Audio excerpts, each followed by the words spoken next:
ತಾಯಿ ಸಮಾನರು ಒಬ್ಬರು ಒಂದು ಮಾತು ಹೇಳಿದ್ರು, ರೈತ ಕುಟುಂಬದ ಮಹಿಳೆ, ಆಯ್ತಪ್ಪ ನೀನು ನಮಗೆ ಪರಿಹಾರ ಕೊಡ್ಬೋದು,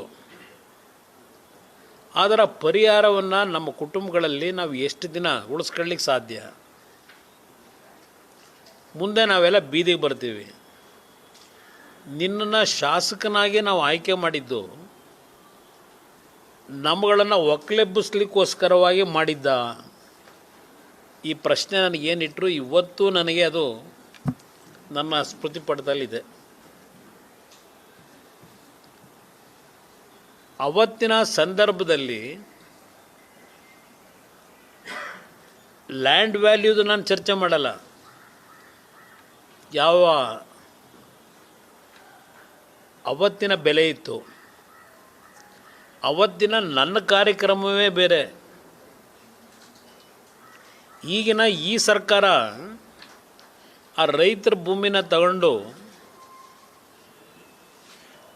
ರಿಯಲ್ ಎಸ್ಟೇಟ್ ವ್ಯಾಪಾರ ಮಾಡೋಕ್ಕೆ ಅಫಿಷಿಯಲಿಯಾಗಿ ಸರ್ಕಾರದಿಂದ ಹೊರಟಿದ್ದಾರೆ. ಈಗಿನ ಸರ್ಕಾರದಲ್ಲಿ ರಿಯಲ್ ಎಸ್ಟೇಟ್ನ ಬಹುಶಃ ನಾಯಕತ್ವವನ್ನು ಸಿದ್ದರಾಮಯ್ಯನವರಿಗೆ ವಹಿಸಿದ್ದಾರೆ ಇಲ್ಲಿ ಬ್ರೋಕರ್ ಆಗಿ, ನನ್ನ ಅಭಿಪ್ರಾಯದಲ್ಲಿ. ಅವತ್ತು ನಾನು ತೆಗೆದುಕೊಂಡಂಥ ಕೆಲವು ನಿಲುವುಗಳೇನಿದೆ, ನಂತರ ಅದು ಅಲ್ಲಿಗೆ ನಿಂತು 2006ರಲ್ಲಿ 2026ರಲ್ಲಿ 20 ವರ್ಷ ಆಗಿದೆ.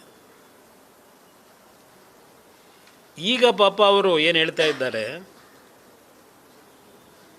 ಈ ಒಂದು ಯೋಜನೆ ಬಗ್ಗೆ,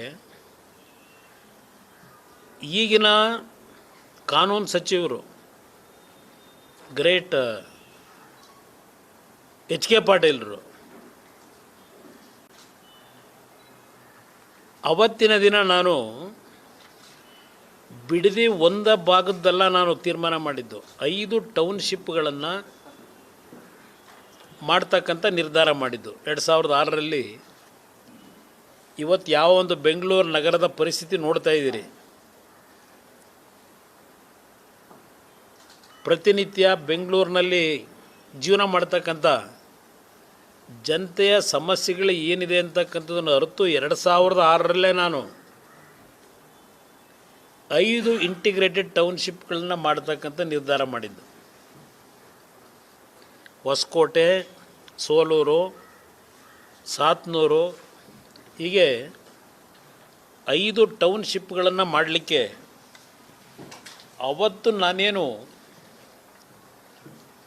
ಒಂದು ಪ್ರೊಸೀಡಿಂಗ್ಗಳನ್ನು ಮಾಡಿದ್ವು.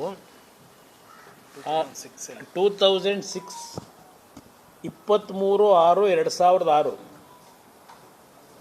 ನಾನು ಮುಖ್ಯಮಂತ್ರಿ ಆಗಿದ್ದು ಓದ್ ತಗೊಂಡಿದ್ದು 2006 ಫೆಬ್ರವರಿ 3ನೇ ತಾರೀಕು.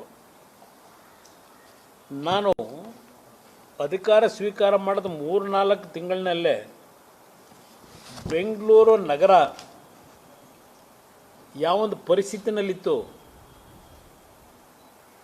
ಈ ನಗರಕ್ಕೆ ಏನಾದರೂ ಒಂದು ಲೈಫ್ ಕೊಡಬೇಕು ಅಂತ ಹೇಳಿ ಹಲವಾರು ನಿರ್ಧಾರಗಳನ್ನು ಮಾಡಿದ್ದೆ ಇದ್ದಿದ್ದ 18 ತಿಂಗಳಲ್ಲಿ.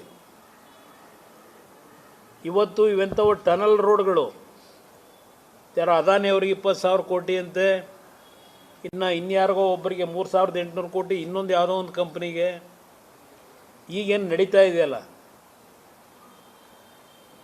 ಅವತ್ತು